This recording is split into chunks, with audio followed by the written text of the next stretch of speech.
Should celebrities be allowed on the F1 grid? There's been a lot of chatter recently about the incident involving Martin Brundle and Megan the Stallion, have I said that right? At the American Grand Prix this year, where her bodyguard was basically a bit of a tool, and then some random Draco Malfoy-looking character came from out of nowhere and told Martin Brundle that he can't do that, with which the gridwalk legend himself responded with the iconic line, "I can do that because I did."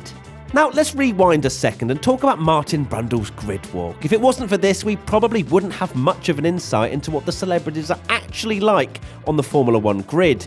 He's been doing this amazing bit of television for well over 20 years. He started in 1997, where he's interviewed some of the biggest stars in the world. For the most part, clueless celebrities being on the grid have added some sort of entertainment factor, where Martin waltzes over to them and asks who they're supporting, who's going to win, etc.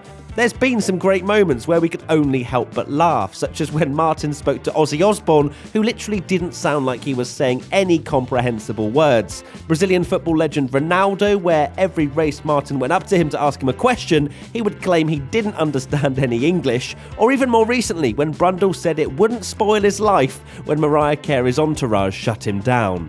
That last one, though, is probably stepping into the territory of where it becomes a problem for us F1 fans watching. These celebrities are stepping into our sport, invited to stand on the literal F1 grid before a race. What a privilege that is, and probably paid a hefty amount of money to be there too. The least they could do, in my opinion, is show respect to people such as Martin Brundle, who are literal living legends of the sport.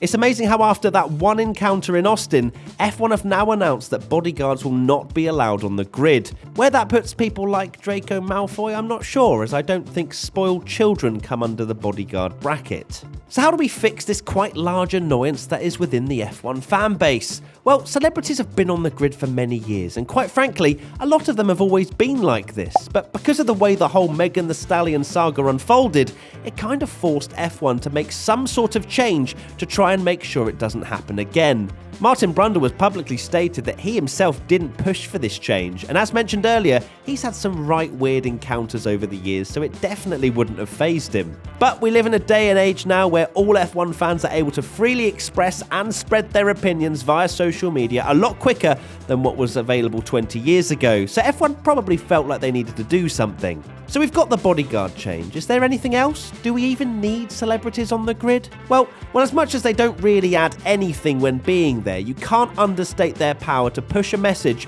through something as simple as a picture or a video. I don't have access to how much they're paid to be there, and it's probably eye-watering and can go to better things, such as refunding the 2021 Belgian Grand Prix ticket holders. Sorry, I don't know what came over me there. But for me, celebrities can stay if they, 1, are respectful, and 2, actually provide some sort of purpose. There you have it, a look into whether celebrities should be allowed on the F1 grid. What do you think? Are they worth having on? Let us know in the comment section below.